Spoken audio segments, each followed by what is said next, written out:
Praise the Lord. I'm Samuel Narkati. So ವಿಶಾಲವಾದಂಥ ನನ್ನ ಹಿಂದೆ ನೋಡ್ಬೋದು ಜಂಗಲ್, ಬ್ಯೂಟಿಫುಲ್ ಜಂಗಲ್ ಇದೆ. ಸೊ ಇಲ್ಲಿ ಮಿನಿಸ್ಟ್ರಿಗಾಗಿ ನಾವು ಬಂದಿದ್ದೇವೆ. ಅದಕ್ಕಾಗಿ ಈ ಬೆಳಗಿನ ಜಾವದಲ್ಲಿ ದೇವರು ಹಾಕಿರುವಂಥ ಒಂದು ವಾಗ್ದಾನವನ್ನು ನಿಮ್ಗೆ ಕೂಡ ಹಂಚಿಕೊಳ್ಬೇಕೆಂಬುದಾಗಿ ನಾವು ಬಂದಿದ್ದೇವೆ. So let us see the word of god. ದೇವರ ವಾಕ್ಯವನ್ನು ನಾವು ನೋಡಿಕೊಳ್ಳೋಣ. ಕೀರ್ತನೆ 146ನೇ ಅಧ್ಯಾಯ 6 ಮತ್ತು 7ನೇ ವಚನದಲ್ಲಿ ನೋಡುವಾಗ ದೇವರ ವಾಗ್ದಾನ ಹೇಳುತ್ತದೆ, ವಾಗ್ದಾನವನ್ನು ಯಾವಾಗಲೂ ನೆರವೇರಿಸುವವನು ಆತನೆಂಬುದಾಗಿ. ದೇವರು ತನ್ನ ವಾಗ್ದಾನವನ್ನು ಯಾವಾಗಲೂ ನೆರವೇರಿಸುತ್ತಾರೆ.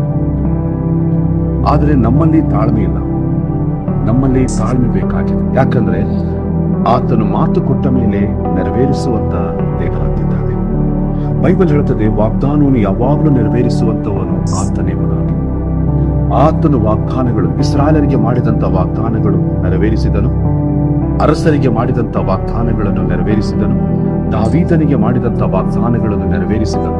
ಯಾಕಂದ್ರೆ ಯೋಶುವನ ಪ್ರವಾದನೆ ಗ್ರಂಥದಲ್ಲಿ ನೋಡುವಾಗ ದೇವರು ವಾಕ್ಯ ಹೇಳುತ್ತದೆ, ಇಸ್ರಾಯೇಲರಿಗೆ ಮಾಡಿದಂತ ಶ್ರೇಷ್ಠ ವಾಗ್ದಾನಗಳಲ್ಲಿ ಒಂದು ಬಿದ್ದು ಹೋಗಲಿಲ್ಲ, ಎಲ್ಲವೂ ನೆರವೇರಿಕೆಂಬುದಾಗಿ. ಅದೇ ಪ್ರಕಾರ ಪ್ರಿಯರೇ, ನಿಮ್ಮ ಜೀವಿತದಲ್ಲಿ ದೇವರು ಕೊಟ್ಟಂತ ವಾಗ್ದಾನ, ದೇವರು ಮಾಡಿದಂತ ಪ್ರವಾದನೆಗಳು, ದೇವರು ನಿಮಗೆ ಕೊಟ್ಟಂತ ವಾಕ್ಯ ಖಂಡಿತವಾಗಲೂ ನೆರವೇರುತ್ತದೆ. ಆತನು ನಂಬಿಗಸ್ತನು.